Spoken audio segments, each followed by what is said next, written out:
कुछ भी नहीं है। तो मसले मसाइल, नाम हमने रखा था फाइनेंशियल रिस्क मैनेजमेंट।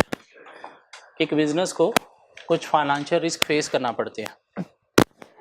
क्यों फेस करना पड़ते हैं? Due to foreign exchange risk. Foreign exchange risk क्या था? Risk due to adverse movement in foreign exchange rate. Risk due to adverse movement in foreign exchange rate. Future में हमने payment करनी है, रेट बढ़ने का रिस्क। फ्यूचर में हमने कोई फॉरेन करेंसी रिसीव करनी है तो रेट कम होने का रिस्क। कैसे मैनेज करना?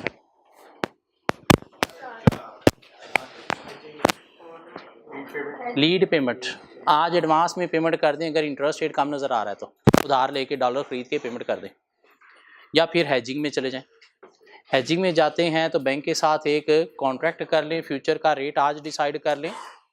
फॉरवर्ड कॉन्ट्रैक्ट क्या कहना है? फॉरवर्ड एग्रीमेंट या फॉरवर्ड कॉन्ट्रैक्ट नहीं, money market hedge interest rate को यूज करते हुए अपना फॉरवर्ड बना लें। नहीं, फ्यूचर मार्केट में एंटर होके वहां से गेन लॉस के थ्रू रिस्क को कवर कर लें। नहीं, ऑप्शंस के थ्रू हम जो है वो रिस्क को कवर कर सकते हैं। कर लिया हमने, कोई सिर्फ 26 क्वेश्चन हमने इसके ऊपर कवर किया। ठीक हो गया। फिर हमने प्रीवियस लेक्चर में स्टार्ट किया कि एक बिजनेस को फेस करना पड़ता है interest rate risk. Interest rate risk, interest rate risk क्या है? कि हमने फ्यूचर में कोई लोन लेना है तो मसला है कि जब हम लोन लेने जाएं तब इंटरेस्ट रेट बढ़ ना जाए। जब हम लोन लेने जाएं तो इंटरेस्ट रेट बढ़ ना जाए। अब इंटरेस्ट रेट रिस्क दो तरह से हो सकता है। एक होता है फिक्स्ड इंटरेस्ट रेट। फिक्स क्या है? कि जो एग्री है वो क्या है, उसके अकॉर्डिंगली हमने इंटरेस्ट पे करना है। समटाइम हमें लोन भी मिलता है according to floating interest rate. Floating का मतलब क्या है? कि आपको लोन मिला है और जो इंटरेस्ट रेट आपने पे करना है एवरी ईयर वो आपने पे करना है according to KIBOR rate. According to KIBOR rate. KIBOR क्या है? Karachi inter bank offered rate. Karachi inter bank offered rate FR1 में पढ़ा होगा शायद, कहीं पे बोरिंग कॉस्ट में पढ़ा होगा, टैक्स में पढ़ा होगा, कहीं पे पढ़ा होगा। काइबोर क्या है? Karachi inter bank offer rate mean जहां पे डेली बेसिस पे इंटरेस्ट रेट डिफाइन किया जाता है। कैसे डिफाइन किया जाता है? पाकिस्तान के जितने भी बड़े बड़े बैंक्स हैं ना, इनके main head office, main head branches हैं कहाँ पे? कराची में। ठीक हो गया। तो क्या करते हैं सारे बैंक डेली बेसिस पे अपने डिपॉजिट बोरिंग के इंटरेस्ट रेट जो है वो भेजते हैं स्टेट बैंक को। स्टेट बैंक उनकी एक एवरेज निकालता है और वो एवरेज क्या होती है? काइबोर। मीन कोई 60 बैंकों के रेट आगे किसके पास? स्टेट बैंक के पास। स्टेट बैंक क्या करेगा? इनको असेंडिंग ऑर्डर में अरेंज करेगा। छोटा इंटरेस्ट रेट, बड़ा बड़ा बड़ा बड़ा बड़ा बड़ा। ऊपर वाले टॉप 20 जो है छोटे वाले उनको उठा के साइड पे फेंक देगा। नीचे वाले टॉप 20 बड़े रेट वाले उनको साइड पे फेंक देगा। बीच में आगे 20 उनकी एक एवरेज निकाल लेगा। उस एवरेज को क्या नाम दिया जाता है? काइबोर रेट का। जिससे थोड़ा बहुत फ्लक्चुएशन आती है, डेली इंटरेस्ट रेट में इतनी ज्यादा फ्लक्चुएशन नहीं आती। अब इसमें सारे बैंक मिल के कोई इंटरेस्ट रेट भी डिफाइन कर सकते हैं कार्टेल के थ्रू, लेकिन ऐसे कर नहीं सकते। क्यों? पास्ट में फॉरेन में कुछ बैंकों ने ऐसा किया था और वो बैन हो गए थे ताहयात। इसलिए कोई बैंक अपनी मर्जी से ना तो हाईएस्ट रेट चार्ज कर सकता है ना ही लोएस्ट रेट चार्ज करेगा। क्यों? लोएस्ट करेगा तो टॉप 20 से निकल जाएगा, हाईएस्ट चार्ज करने की कोशिश करेगा तो बॉटम 20 से निकल जाएगा। बीच वाले जो है वो एवरेज वालों का ही इंटरेस्ट रेट डिफाइन किया जाएगा और यूं ये काइबोर रेट जो है वो डिफाइन किया जाता है। जैसे ये काइबोर है इसी तरह से लाइबोर भी है। ये काइबोर कराची है तो लाइबोर लाहौर है? नहीं, लाइबोर लंदन है। मीन कंट्री के अंदर एक ही जो है वो इंटरेस्ट रेट डिफाइन करने वाली बॉडी है और वो क्या है? काइबोर। लंदन की क्या है? लाइबोर। ठीक हो गया। सो अगर हमने फ्लोटिंग इंटरेस्ट रेट पे लोन लिया हुआ है, मीन हमने इंटरेस्ट पे करना है अकॉर्डिंग टू काइबोर रेट, तो ये चेंज होने से भी हमारा रिस्क बढ़ सकता है। अब इंटरेस्ट रेट रिस्क को मैनेज कैसे करना है? तो हमारे पास कोई 4 डिफरेंट वेज हैं। पहला वे क्या है कि हम जो है वो फॉरवर्ड में चले जाएं, मीन बैंक के साथ आज जाके एग्री कर लें कि भाई मैंने इस रेट पे ही तुझे से लोन लेना है और यही मैंने इंटरेस्ट रेट पे करना है, मार्केट में जो मर्जी हो, जिससे क्या हो गया, आपका रिस्क मैनेज हो गया, जिसे फॉरवर्ड रेट एग्रीमेंट का नाम दिया जाता है। Forward rate agreement mean FRA, mean आप इंटरेस्ट रेट रिस्क को मैनेज कर सकते हो थ्रू FRA, मीन वही फॉरवर्ड बैंक के साथ जाके एग्री कर लिया कि 3 माह बाद मैंने तुझसे लोन लेना है, लेकिन आज तो इंटरेस्ट रेट कम है तो मुझे डर है कहीं ज़्यादा ना हो जाए, तो मेरे साथ एक इंटरेस्ट रेट आज एग्री कर ले। वो जो एग्री हो गया जिसके अकॉर्डिंगली बैंक आप दोनों बाउंड हो, उसी रेट पे उतना लोन आपने उस टाइम पे लेना है, वो क्या है, फॉरवर्ड एग्रीमेंट मीन FRA। या हम इंटरेस्ट रेट रिस्क को मैनेज कर सकते हैं थ्रू फ्यूचर्स। फॉरेन एक्सचेंज में फ्यूचर का नाम था करेंसी फ्यूचर, इधर नाम हो जाएगा इंटरेस्ट रेट फ्यूचर। मतलब वही फ्यूचर मार्केट में जाके हवा के तीर मारने हैं, हवा में मैंने इतना लोन जो है वो बाय किया, इतना लोन जो है वो सेल किया, उस पर गेन लॉस लेके आ गए, ताकि अगर इधर इंटरेस्ट रेट चेंज होने से कोई नुकसान हुआ है तो उस गेन से क्या हो जाएगा, कवर हो जाएगा। इधर गेन हुआ है तो उधर लॉस से कवर हो जाएगा। क्या ख्याल है? या हम क्या कर सकते हैं, ऑप्शन में जा सकते हैं और इसको भी क्या नाम देंगे, इंटरेस्ट रेट ऑप्शन। मीन उसी तरह से ऑप्शन मार्केट में जाके कॉल ऑप्शन या फिर पुट ऑप्शन क्या करेंगे, सिर्फ गेन लॉस इसमें नहीं होता। क्यों, हम फिर जाएंगे अपनी बात से, क्यों, हमारे पास चॉइस है कि हम एक्सरसाइज करें या ना करें, और जहाँ पे गेन है वहाँ पे हम ऑप्शन को एक्सरसाइज करेंगे, जहाँ पे लॉस है वहाँ पे एक्सरसाइज नहीं करेंगे। या हमारे पास एक और भी वे है, इंटरेस्ट रेट स्वैप, लेकिन ये हमारे सिलेबस में मज़े की बात है कि है नहीं, तो इसलिए हमारे पास 3 हेजिंग इंस्ट्रूमेंट हैं इंटरेस्ट रेट रिस्क को मैनेज करने के। फॉरवर्ड एग्रीमेंट की बात करें, आज हम गए बैंक के पास कि हमें तुझसे 3 माह बाद लोन लेना है, कितने माह के लिए, 8 माह के लिए। 3 माह बाद लोन लेना है 8 माह के लिए, 3 माह बाद लोन लेना है 8 माह के लिए, मंथ्स बाद लोन लेना है फॉर 8 मंथ्स। तो ये जो 3 माह बाद हमने लोन लेना है, इसे हम नाम देंगे रिस्क पीरियड का। मीन जहाँ पे हमें रिस्क फेस करना पड़ रहा है कि आज तो इंटरेस्ट रेट लो है, तो 3 माह बाद जब लोन लेने जाएंगे तब इंटरेस्ट रेट ज़्यादा ना हो जाए। ये जो 8 मंथ्स के लिए लोन लेना है, ये लोन पीरियड, ये जो पूरा बन गया, ये कितना बन गया, 11 मंथ्स, इसे क्या हम नाम देंगे, टोटल पीरियड। और जब भी हम फॉरवर्ड लेने जाएंगे तो बैंक हमें FRA के कुछ रेट इस तरह से देंगे कि भाई एक FRA है 3V9 वाला जिसका रेट है 6%, एक FRA है हमारे पास 4V7 वाला जिसका इंटरेस्ट रेट है 7%, एक FRA है हमारे पास 2V7 वाला जिसका इंटरेस्ट रेट है सपोज 7.1%, एक FRA है हमारे पास 3V11 वाला जिसका इंटरेस्ट रेट है 8%। ये जो पहला डिजिट है ये होता है रिस्क पीरियड, दूसरा डिजिट होता है टोटल पीरियड। तो 3V11 वाला आपको FRA चूज करना है, मीन आपकी सारी कैलकुलेशन FRA की फॉर्मूले की किस रेट पे होगी, इस रेट पे जो आपसे रिलेटेड है। क्यों, बाकी 3 मंथ्स बाद लोन लेना है, 6 मंथ्स के लिए नहीं, आपको 8 मंथ्स के लिए चाहिए। 4 माह बाद लोन लेना है 3 मंथ्स के लिए नहीं, 2 माह बाद लोन लेना है 5 मंथ के लिए नहीं, हमें क्या लेना है, 3 मंथ्स बाद लोन लेना है 8 मंथ्स के लिए। तुम्हारे लिए ये FRA एप्लीकेबल है। बैंक ने हमारे साथ एग्री कर लिया कि भाई मैं आपको लोन दूंगा कितने पे, 8% पे। कब, 3 माह बाद।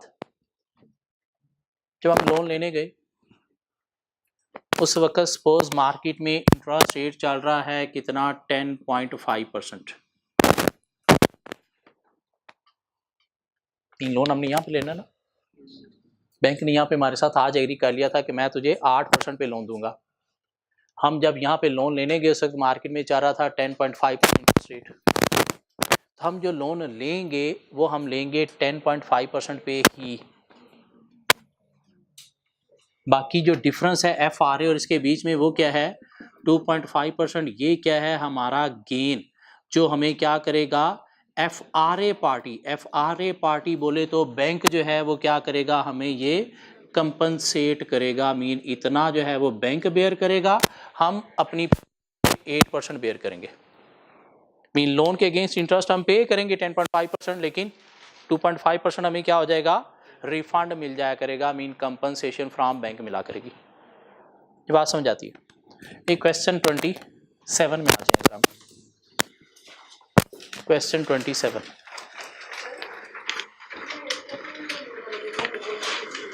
ये भी क्वेश्चन करते हैं। ये देखो, पहला डिजिट जो है वो क्या है, रिस्क पीरियड।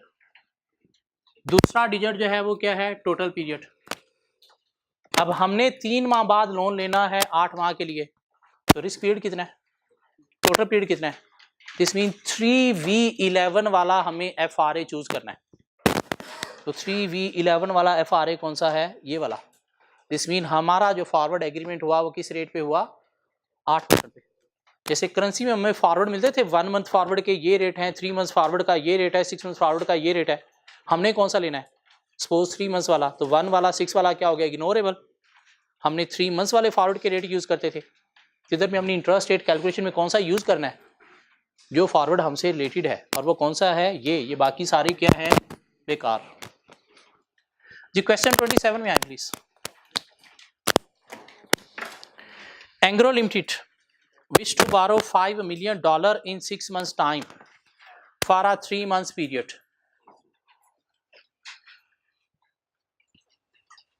$5 million का लोन लेना है in 6 months time for a 3 months period.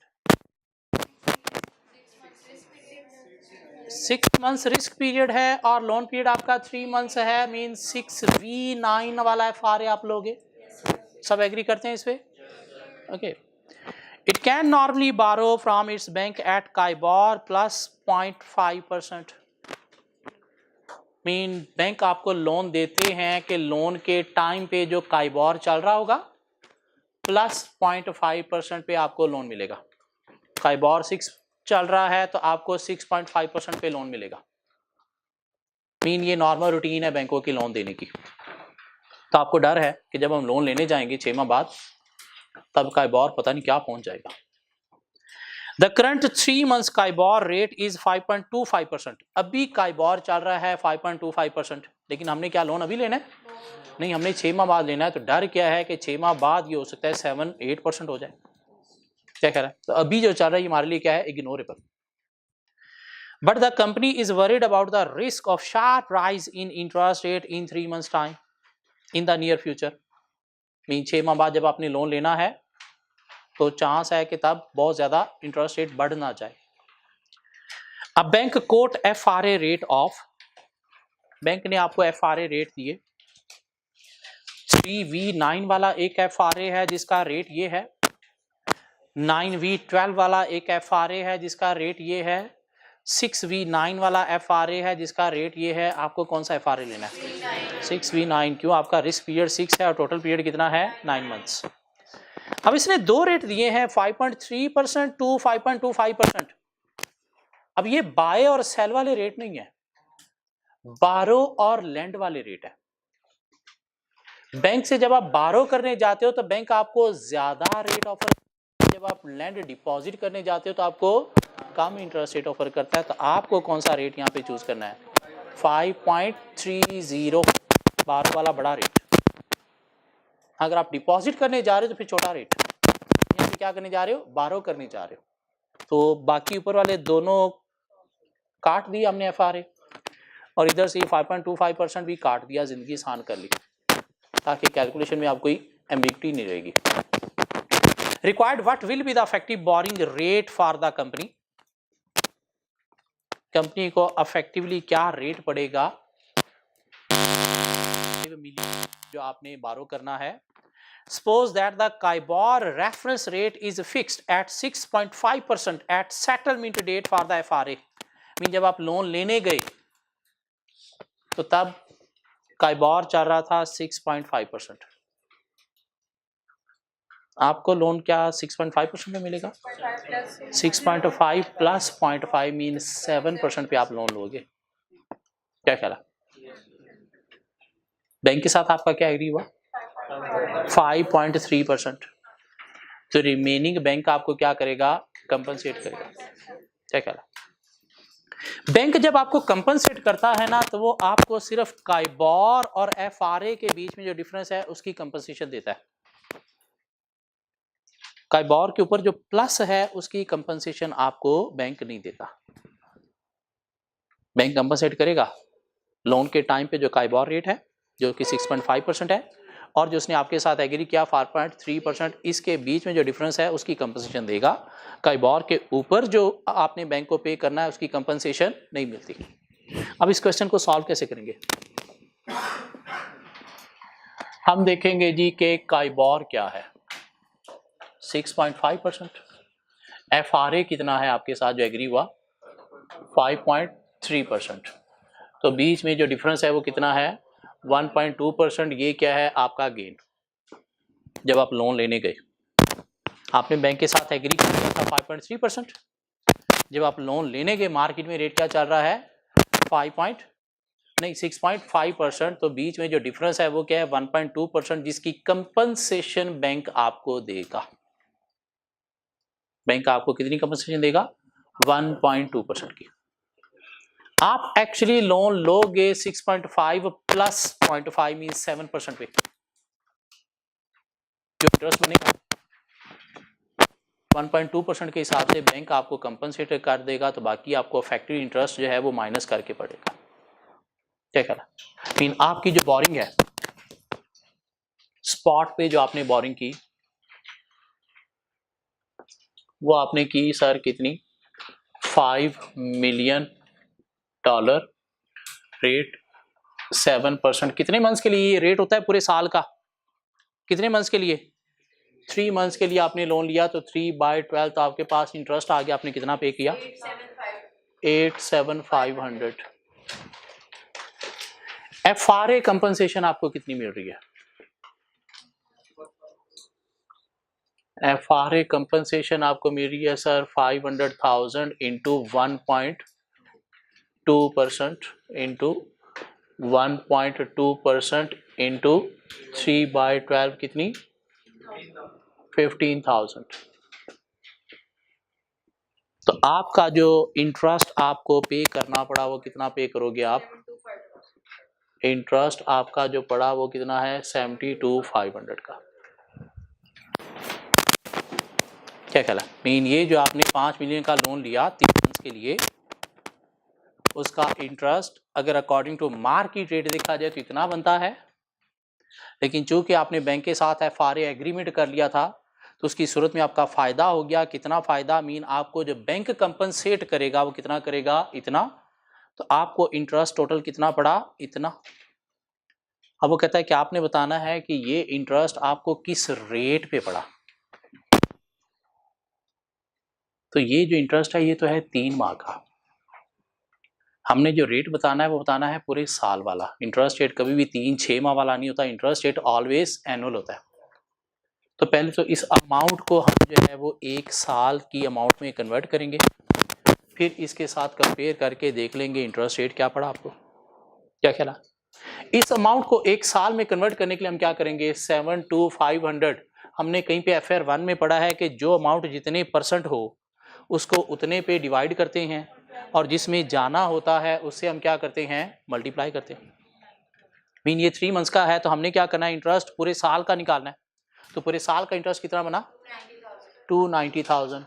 अब इस 290,000 को कंपेयर कर दो 5 मिलियन जो आपका लोन था, तो उसके साथ इंटू 100 करेंगे, तुम्हारे पास एक इफेक्टिव इंटरेस्ट रेट आ जाएगा। कितना? 5.8%। ये क्या है आपका इफेक्टिव रेट जिस पे आपको ये ट्रांजैक्शन पड़ी है एनुअल। अब देखिएगा आपने लोन लिया कितने पे? 7% पे, काइबॉर प्लस 0.5%। 1.2% आपको बैंक ने क्या कर दिया? कंपनसेट कर दिया। तो आपको इंटरेस्ट रेट कितना पड़ा सर? 5.8%। बैंक आपको जो कंपनसेशन देता है वो काइबॉर रेट के अगेंस्ट देता है, काइबॉर प्लस पे नहीं देता। क्यों? काइबॉर क्या है? Karachi inter bank offer rate. Karachi inter bank offer rate mean bank आपस में किस रेट पे ट्रांजैक्शन करते हैं। आपको कभी भी मार्केट में काइबॉर पे लोन नहीं मिलेगा। क्यों? वो जो काइबॉर है वो तो बैंकों का आपस में लेन देन का रेट है। आपको उसके ऊपर कुछ देना पड़ेगा, 0.5 देना पड़ेगा, 0.7 देना पड़ेगा, 0.3 देना पड़ेगा, मीन लोन आपको काइबॉर पे नहीं मिलेगा। लेकिन बैंक जब आपको कंपनसेशन देगा तो वो काइबॉर के अकॉर्डिंगली देगा। मीन बैंक आपको कंपनसेशन देगा काइबॉर माइनस FRA रेट। लेकिन आपने जो एक्चुअली लोन लेना है वो काइबॉर प्लस पे लेना है। क्यों? काइबॉर बैंकों का आपस में रेट है। आप जनता हो, जनता को काइबॉर पे लोन नहीं मिलेगा, आपको काइबॉर प्लस पे लोन मिलेगा। तो काइबॉर प्लस 0.5% मीन आपको लोन कितने पे मिला? 7% पे। हाँ, बैंक ने आपको जो कंपनसेट करना है वो कितना करना है? 1.2%। तो इतना आपने लोन का इंटरेस्ट पे किया, इतनी बैंक की तरफ से कंपनसेशन मिल गई, तो इफेक्टिवली 3 माह का जो इंटरेस्ट आपने पे किया वो कितना है? इतना। अब ये 3 माह का इंटरेस्ट है। अब वो कहता है कि आप बताएं आपको ये इंटरेस्ट जो आपने पे किया है ये इंटरेस्ट रेट कितना पड़ा इफेक्टिवली। तो रेट ऑलवेज एनुअल होता है। ये इंटरेस्ट तो 3 माह का है या 6 माह का है, तो इसको एनुअल में कन्वर्ट करने के लिए क्या करना पड़ेगा? डिवाइडेड बाई 3 या 6 करना पड़ेगा, इंटू 12 करेंगे तो पूरे साल का इंटरेस्ट आ गया। अब उसको लोन अमाउंट के साथ कंपेयर किया, इंटू 100 किया, तो हमें एक रेट मिल गया कि हमें ये ट्रांजेक्शन जो पड़ी है इफेक्टिवली 5.8% पे पड़ी है। हालांकि मार्केट में जब हमने लोन लिया है क्या रेट चल रहा है? 7%। लेकिन हमें ये लोन इफेक्टिवली FRA की वजह से कितने पे पड़ा है? 5.8% पे। यहां तक बात समझ आती है? क्वेश्चन 28 सॉल्व कर दें प्लीज मुझे। जी, आप फ्यूचर्स की बात करें। फ्यूचर एक मार्केट, हवा में बाय सेल करते हैं हम। करेंसी थी तो करेंसी बाय सेल कर रहे थे, अब लोन है तो लोन बाय सेल करेंगे। उस लोन का इंटरेस्ट रेट क्या होगा? Price of loan. क्या ख्याल है? जिसमें हम क्या करते थे? पहले अपनी टाइमलाइन डिफाइन करते थे, hedge date, transaction date, hedge strategy, buy now sell later या सेल नाउ बाय लेटर, और दोनों काम करना पड़ेंगे, कोई एक किए बिना आप मार्केट से आउट नहीं हो सकते। हेज डेट पे आप बाय कर रहे हो तो ट्रांजैक्शन डेट पे सेल करोगे। फ्यूचर के अपने रेट हैं, हेज डेट पे वो रेट अप्लाई करोगे, और ट्रांजैक्शन डेट पे सेल करते वक्त उस डेट का रेट अप्लाई करोगे फ्यूचर मार्केट का। सेल नाउ बाय लेटर है तो हेज डेट पे सेल और ट्रांजैक्शन डेट पे बाय। उसके बाद choice of contract, latest after the transaction date या उसी मंथ वाला, number of contracts, gain loss on future, gain loss on spot अगर हेज एफिशिएंसी निकालनी है तो, अदरवाइज ये स्टेप बेकार था। नेट कॉस्ट की कंप्यूटेशन करनी है तो एक्चुअल जो बाइंग की उसमें गेन एडजस्ट किया, अगर कोई मार्जिन एज ए सिक्योरिटी आपने रखवाया है तो उसका इंटरेस्ट आपने ऐड किया, और उसके बाद नेट कॉस्ट आती थी। इफेक्टिव रेट भी हम निकाल सकते थे। क्या ख्याल है? यही सब कुछ, वही सब कुछ यहाँ पे भी अप्लाई होना है। आ जाए जरा क्वेश्चन नंबर 29 में। क्वेश्चन 29 देखिएगा जरा।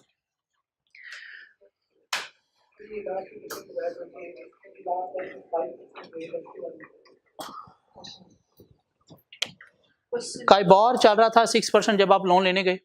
FRA आपका एग्रीमेंट हुआ था कितने पे? 5.5% पे। तो आपको जो बैंक की तरफ से कंपनसेशन मिलनी है वो कितनी मिलनी है? 0.5% की।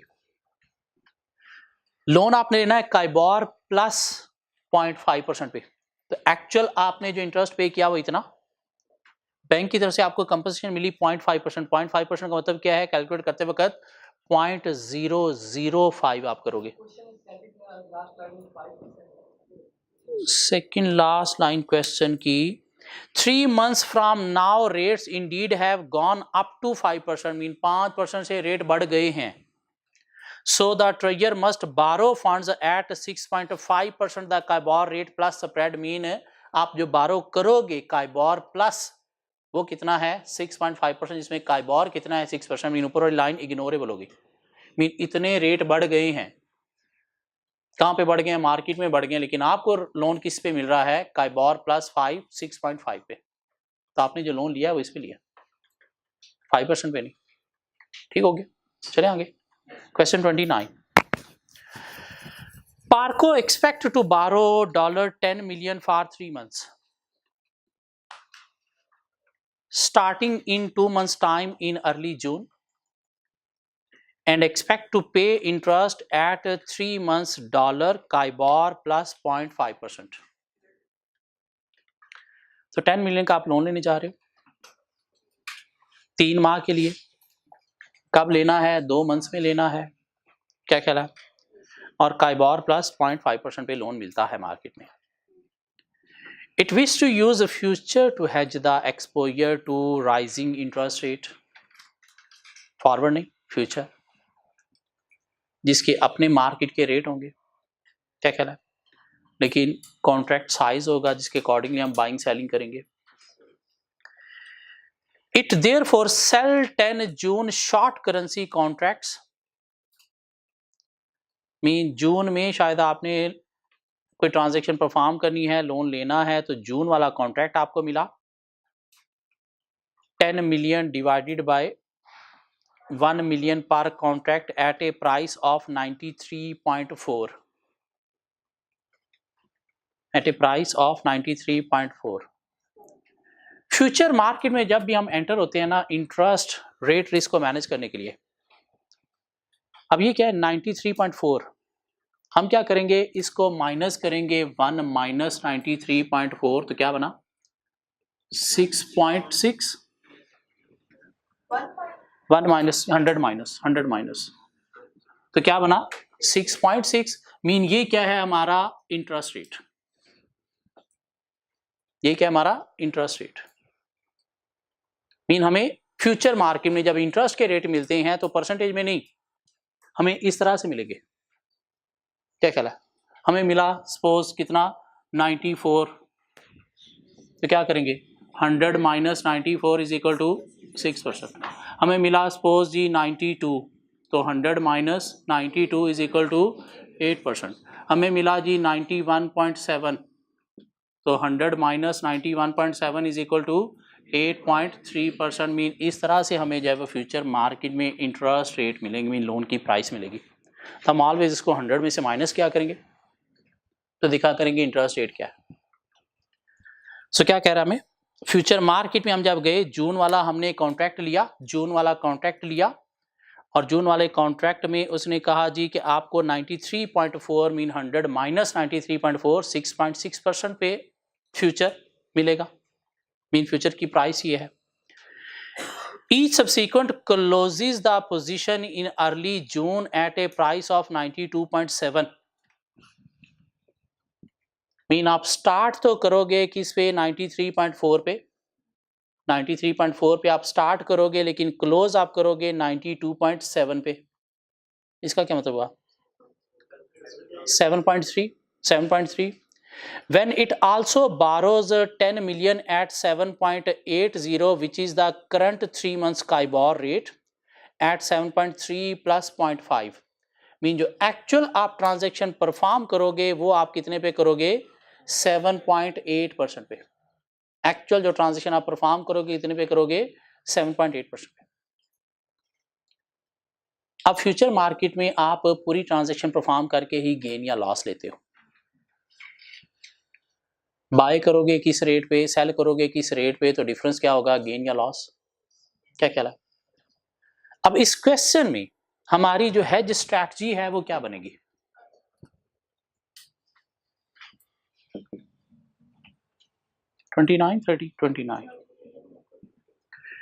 हेज स्ट्रैटेजी सबसे पहले हमने जो है वो डिफाइन करनी है। आप लोन लेने जा रहे हो या लोन देने जा रहे हो, देने जा रहे हो, लेने जा रहे हो। अब यहां पे आपकी हेज स्ट्रैटेजी बनेगी सेल नाउ बाय लेटर। कैसे देखते हैं, एक कंपनी के पॉइंट ऑफ से देखो, एक कंपनी जब लोन लेती है, लोन लेती है तो डिबेंचर इशू करती है, बॉन्ड इशू करती है, मीन कोई डेट सिक्योरिटीज क्या करती है मार्केट में इशू करती है, बोले तो सेल करती है। इसलिए लोन लेते वक्त हमारी स्ट्रैटेजी क्या होगी sell now buy later. Company के पॉइंट से देखना कि कंपनी जब भी डेट लेती है तो क्या करती है, डेट सिक्योरिटीज मीन डिबेंचर या बॉन्ड क्या करती है, इशू करके लोन लेती है, मीन सेल करके लेती है। तो इसलिए स्ट्रैटेजी क्या बन रही है, sell now buy later. Company जब लोन देती है मीन किसी कंपनी के डेट सिक्योरिटीज क्या करेगी, खरीदेगी। क्या कह रहा है, किसी कंपनी में इन्वेस्टमेंट करेगी मीन किसी कंपनी के शेयर खरीदेगी, किसी कंपनी के डिबेंचर खरीदेगी, किसी कंपनी के बॉन्ड खरीदेगी। क्या कर रही है, लोन दे रही है, इन्वेस्ट कर रही है। तो इन्वेस्ट करते वक्त क्या करती है, कोई चीज खरीदती है, तो वहां पे स्ट्रैटेजी क्या बनेगी, buy now sell later. Loan लेते वक्त आप क्या कर रहे हो, डेट सिक्योरिटीज अपनी इशू कर रहे हो, इशू कर रहे हो मीन मार्केट में सेल कर रहे हो। इन्वेस्टर बाय कर रहे हैं, आप क्या कर रहे हो, सेल कर रहे हो। तो इसलिए स्ट्रैटेजी क्या बनेगी, लोन लेते वक्त सेल नाउ बाय लेटर। ये एक औखा काम था इसके अंदर कि हेज स्ट्रैटेजी आपने कैसे डिफाइन करनी है। लोन लेते वक्त सेल नाउ बाय लेटर, क्यों, डेट सिक्योरिटीज आप क्या कर रहे हो, इशू कर रहे हो, सेल कर रहे हो। इन्वेस्टर खरीद रहा है तो कंपनी क्या कर रही है, सेल। इन्वेस्ट करते वक्त आप क्या करते हो, डेट सिक्योरिटीज खरीद रहे होते हो, तो वहां पे क्या बनेगी, buy now sell later. Loan लेते वक्त सेल नाउ बाय लेटर। ठीक हो गया। उसके बाद हम क्या करेंगे जी, इसमें गेन या लॉस ऑन कॉन्ट्रैक्ट उसने एक बता दिया हमें, बल्कि साइज सब कुछ उसने कैलकुलेट करके दे दिया हमें, वो यहाँ पे कैलकुलेट करने की जरूरत नहीं है। गेन या लॉस ऑन फ्यूचर निकालेंगे हम। सेल बाय, सेल का रेट क्या है 93.4 बोले तो बाय का रेट क्या है 7.3%। अब मुझे सिर्फ आप ये बता दो कि गेन हुआ है या लॉस हुआ है। सेल आपने किया 6.6% पे, बाय आप कर रहे हो 7.3% पे, गेन हुआ है या लॉस हुआ है। अब ये है क्या, ये जो सेल है ना, इसका मतलब है आपने किया है 12,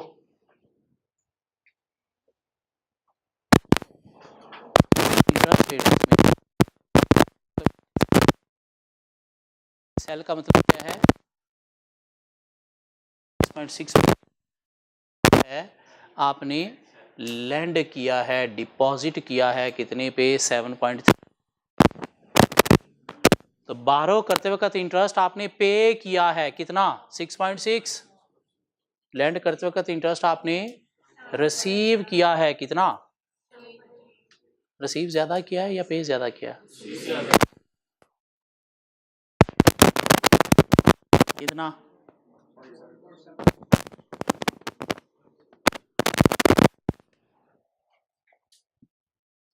सीख रहे हैं। करेंसी में बाय सेल करेंसी हो रही थी, यहाँ पे बाय सेल का मतलब हम लोन बाय सेल कर रहे हैं, नहीं, बाय का मतलब क्या है, लैंड कर रहे हैं। सेल का मतलब क्या है, बारो कर रहे हैं। सेल बारो कर रहे हैं मीन हम क्या कर रहे हैं, अपनी डेट सिक्योरिटीज सेल करके मार्केट से पैसा बारो कर रहे हैं। क्या कहला है, बाय का मतलब क्या है, इन्वेस्टमेंट कर रहे हैं। इन्वेस्टमेंट कर रहे हैं मीन लोगों को डिपॉजिट कर रहे हैं पैसा, इन्वेस्टमेंट कर रहे हैं, लोगों में पैसा डिपॉजिट कर रहे हैं। डिपॉजिट कर रहे हैं तो उसके ऊपर क्या करना है, हमने कमाना है, वो क्या है, बाय का मतलब लैंड है। सेल का मतलब यहाँ पे क्या है, बारो है। तो आपने देखना है बारो का रेट ये है, लैंड डिपॉजिट का रेट ये है। तो ज्यादा कमाया या ज्यादा दिया, कमाया, ज्यादा कमाया, दिया कम, तो क्या हुआ, गेन हुआ। नहीं समझ आई, हेज स्ट्रैटेजी औखा काम है, ट्रिकी काम है। इसके अंदर सेल नाउ बाय लेटर या बाय नाउ सेल लेटर, बारो कर रहे हैं तो कंपनी के पॉइंट ऑफ व्यू से डेट सिक्योरिटीज इशू कर रहे हैं, सेल कर रहे हैं, सेल नाउ बाय लेटर। पहला काम हमारा डिफाइन करेगा कि हम पहले क्या कर रहे हैं, दूसरा करना ही करना है फ्यूचर में, क्यों, वो किए बिना गेन लॉस पूरा नहीं होता। क्या ख्याल है, डिपॉजिट कर रहे हैं, लैंड कर रहे हैं, तो क्या कर रहे हैं, किसी की डेट सिक्योरिटीज बाय कर रहे हैं, तो बाय नाउ सेल लेटर। और सेल का मतलब क्या है, बारो करना, बाय का मतलब क्या है, लैंड या डिपॉजिट करना। तब आपने देखना है कि आपने लैंड पे ज्यादा कमाया है या बारो पे ज़्यादा दिया है तो इसके अकॉर्डिंगली गेन लॉस आएगा। उसके बाद क्या करेंगे? स्पॉट निकालने की जरूरत नहीं क्योंकि हमने एज एफिशिएंसी यहाँ पे निकालनी नहीं है। सिंपली हम क्या करेंगे, नेट कॉस्ट की तरफ चले जाएंगे, नेट कॉस्ट की तरफ चले जाएंगे। एक्चुअल जो बारो आपने किया, सर कितना बारो किया था? 10 मिलियन बारो करने जा रहे थे आप। किस रेट पे? एक्चुअल रेट भी उसने आपको बताया होगा 7.8 पे। 7.8 पे कितने मंथ्स के लिए? कितने मंथ्स के लिए? 3 मंथ्स के लिए। तो क्या किया जी, एक्चुअल जो आपने बारो किया स्पॉट पे वो आपने क्या किया, 10 मिलियन एट 7.8% इंटू 3/12 19,500। कोई गेन या लॉस ऑन फ्यूचर भी है ना? क्या ख्याल है? गेन ऑन फ्यूचर कितना जो आपको कंपनसेशन मिलनी है? 10 मिलियन के लोन के अगेंस्ट ही कितनी कंपनसेशन? 0.7% for 3 months. कितना?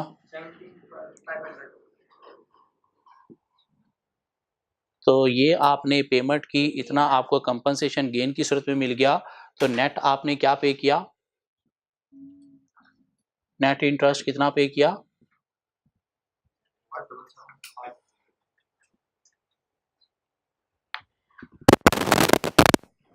3 मंथ्स का इंटरेस्ट नेट आपकी पॉकेट से इतना गया अगेंस्ट 10 मिलियन लोन। ऐसे ही है। मुझे इफेक्टिव रेट निकाल देंगे किस रेट पे आपको ट्रांजेक्शन पड़ी?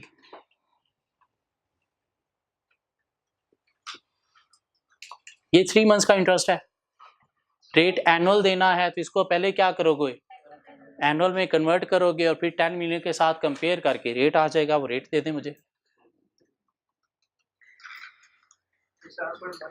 7.1%। इसको क्या किया हमने जी, 177,500 को डिवाइडेड बाय 3 इंटू 12 किया तो अमाउंट आ गई कितनी? अमाउंट आ गई कितनी? 710 against 10 million loan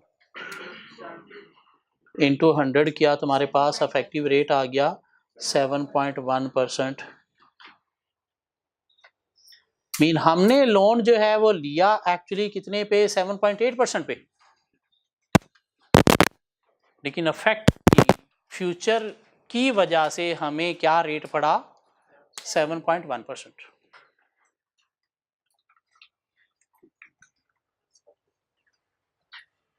hedge strategy tricky है, इसमें गेन या लॉस निकालना ट्रिकी है। इसमें ये करेंसी की बाइंग सेलिंग नहीं है, ये या तो लोन की बोरिंग है या फिर लोन की लैंडिंग है। सेल का मतलब बोरिंग है, बाय का मतलब लैंडिंग है। सेल कैसे बोरिंग है?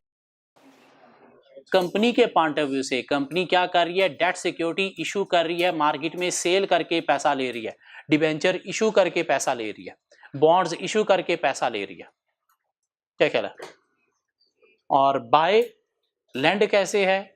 इन्वेस्ट कर रही है, दूसरी कंपनीज के शेयर्स बाय कर रही है, दूसरी कंपनीज के डेट सिक्योरिटीज बाय कर रही है, तो इसलिए बाय क्या है? लैंडिंग है। तो सेल बारो, बाय लैंडिंग। तो देखना है कि इंटरेस्ट रेट ज्यादा है अगर लैंडिंग का तो गेन है, और अगर बोरिंग का तो लॉस है। क्वेश्चन 30। Good luck everybody.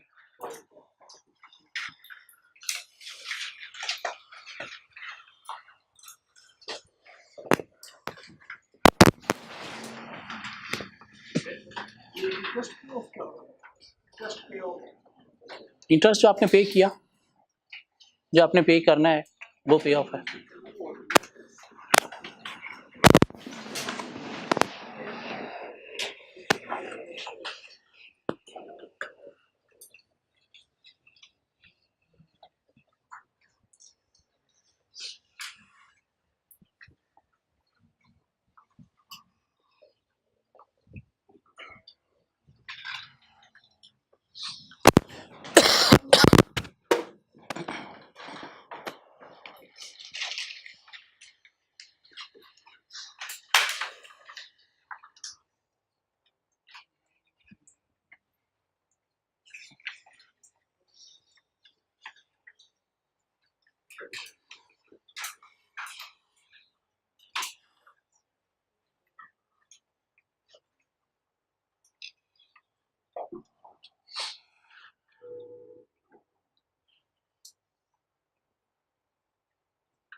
9.6 10.2 शहादतें दो और ले लो तो देख लेते हैं।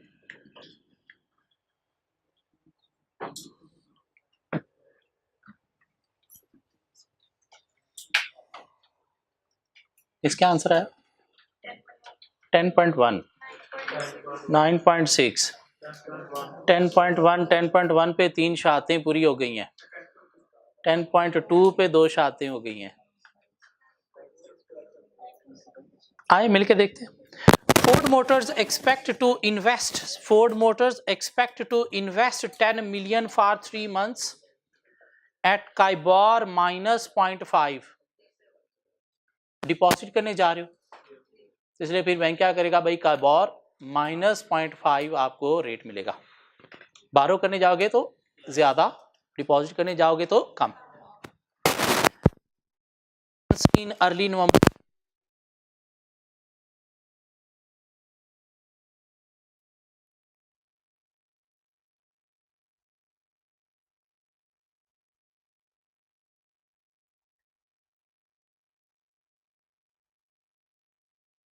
10 contracts into 1 million per contract is equal to 10 million in early November when it makes the investment.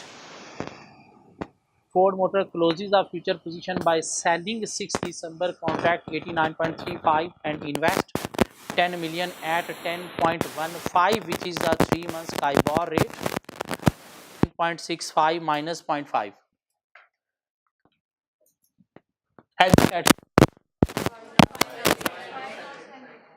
Bye now sell later question के अंदर भी उसने आपको बता दिया था कि आप जो है वो बाय कर रहे हो इतने पे और सेल कर रहे हो कॉन्ट्रैक्ट इतने पे। This mean buy now sell later. क्यों? इन्वेस्ट करने जा रहे हो, लैंड करने जा रहे हो, डिपॉजिट करने जा रहे हो। कैसे? दूसरों की डेट सिक्योरिटी बाय करके। तो क्या करोगे? पहले आप बाय करोगे। क्या मतलब बाय करोगे? लैंड करोगे। फिर आप सेल करोगे मतलब बारो करोगे। लैंड आप करोगे, उसने आपको रेट बताया क्या सर? 89.4 89.4 मीन 100 माइनस 89.4 कितना? 10.6% क्या कहला है? और सेल करोगे कितने पे? 89.35 10.65 पे। तो लैंड आप कर रहे हो इतने पे, बारो इतने पे कर रहे हो, तो नुकसान हुआ फायदा हुआ? कितना? 0.05% का। 0.05% का 0.05% का। हाँ चलो आगे। ओके सो आपने क्या किया जी? एक्चुअल जो आपने स्पॉट पे जो लैंड किया या बारो किया? स्पॉट लैंडिंग जो है वो आपकी कितनी है? 10 मिलियन की इनटू रेट क्या है? 10.15% मीन काइबोर माइनस 0.5। कितने मंथ्स के लिए सर? 3 मंथ्स के लिए। कितनी अमाउंट? 25 3750। ओके उसके बाद आपको जी कोई लॉस भी हुआ है ऑन फ्यूचर, कितना? 10,000 0.05% मीन 0.0005 इंटू 3/12।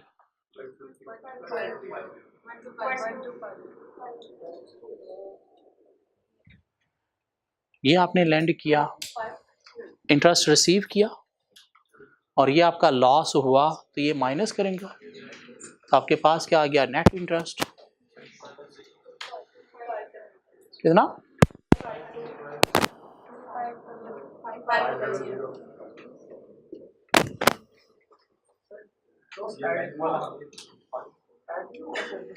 लॉस ऐड होगा।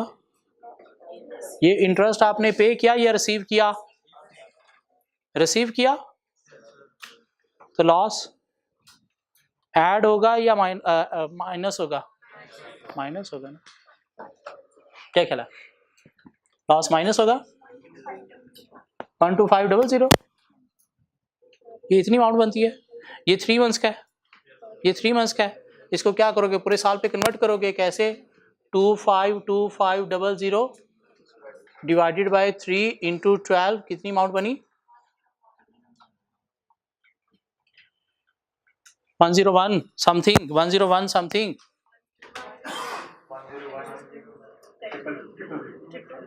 कितने के अगेंस्ट, 10 मिलियन के अगेंस्ट इंटू 100 करोगे तो आपके पास इफेक्टिव रेट आ जाएगा 7.1%, 10.1%। कोई अभी भी कह रहा है 9.6%, कोई अभी भी कह रहा है 9.6%। 10.1% कैलकुलेशन करो ना यार जी।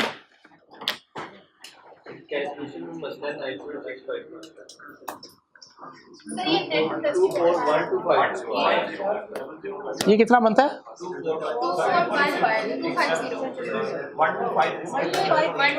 ये 253750 बनता है और 1250 बनता है, 1250 या 12500,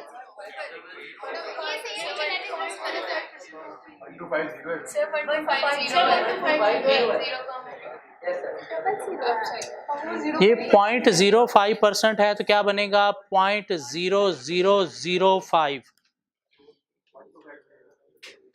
5% को हम बोलते हैं 0.05, तो 0.05 को क्या बोलेंगे 0.005, 30.05। 5% को हम क्या बोलते हैं 0.05, क्या ख्याल है, तो ये क्या बनेगा पॉइंट, या इसको डिवाइड बाय 100 कर लो, 0.05 को डिवाइड बाय 100 कर लो तो आपके पास आ जाएगा 0.0005, क्या ख्याल है, या कैलकुलेटर पे यूं पुट करके ये परसेंटेज का साइन ही दे सकोगे आप, 1250 बनता है, ये इतना ही बनता है, ये इतना ही बनता है। सीख रहे हैं चैप्टर खत्म हो गया, नहीं टॉपिक खत्म हो गए, कॉन्सेप्ट खत्म हो गए, लेकिन कुछ क्वेश्चंस हमारे पास अभी भी बाकी हैं जो फुली कल कवर करके खत्म करेंगे, कल कवर करके खत्म करेंगे। फ्राइडे को हमारा टेस्ट होता है, कमिंग फ्राइडे चैप्टर 14 का कंप्लीट टेस्ट होगा। थ्योरी है ही नहीं, थ्योरी है ही नहीं, भाग जाओ।